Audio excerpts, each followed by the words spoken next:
Howdy guys, I've just bought another inflatable booth because the one we had before, although it worked brilliantly, if you've seen the videos on that you'll know it was a little bit too big for us, and on the site that we've got at the moment, when we put it up it blocked off the exit from the garage, and what I'd really like to do is just be able to roll the car straight from the garage straight into the booth.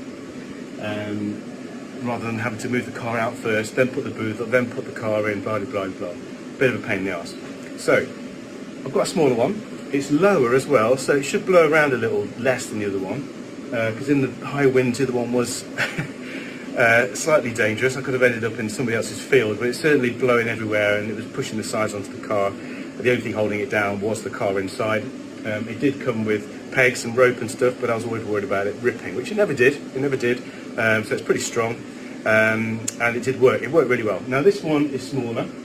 You can see how big it is from, that's the Spitfire bonnet there. So you'll see how much room I will have to the size of the car. Now this car will be higher, obviously, than that. It'll be on its wheels, which means it won't be, the width that's spare won't be from the car to the pillars. It will be from the car to the windows, which is another sort of 6 inches or 3 or 4 inches wider than the pillars. So I think it's pretty good. The length is perfect.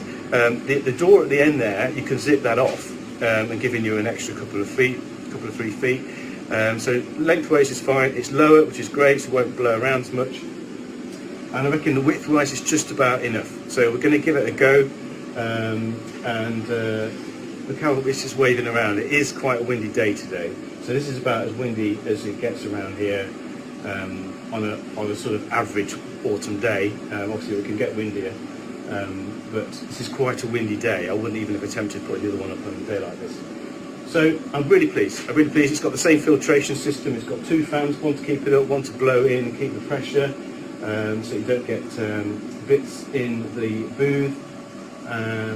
So clear coat is the next thing we've got to do on the red Spitfire, so we might have a little practice on that spare bonnet and then see how we go from there.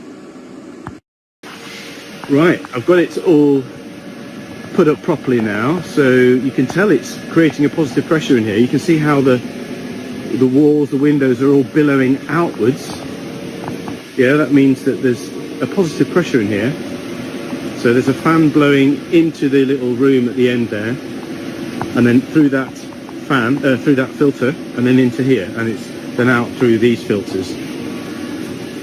So basically what that does is make sure that no particles come in and any overspray goes straight out.